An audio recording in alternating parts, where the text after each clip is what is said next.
بس عايزين نسألك بقى ايه احدث الطرق دلوقتي للانتي ايجنج او حاجات ضد الشيخوخة او ضد الاكسيديتيف ستريس او الاكسده الفكره ان العالية؟ احنا قبل ما نبتدي نقول اللونجيفيتي بروجرامز والانتي ايجنج بروجرامز.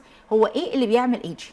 اللي بيعمل ايجنج مينلي الانفلاميشن، الالتهاب. الالتهاب ده بينتج من اي حاجه. انا بتكلم تقريبا عن الجلد، يبقى عندي السان دامج. السان دامج من اكتر حاجات تعرض اللي بتعمل للشمس واشعة الالترا فايلت. بالظبط.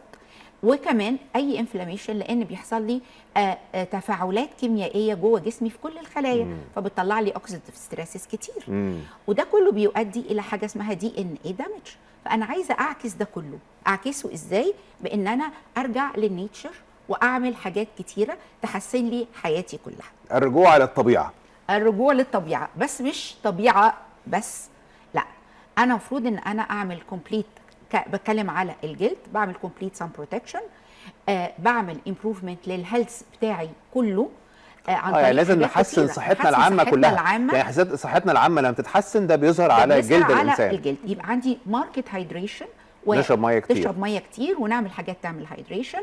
بيبقى عندي ان انا اقلل الستريس بتاعي، وفي نفس الوقت كمان انام كويس قوي واعمل حاجات فيها اكسرسايز. والاهم من ده كمان ان انا امتنع عن الحاجات اللي بتزود الانفلاميشن زي السموكينج وزي الالكحول.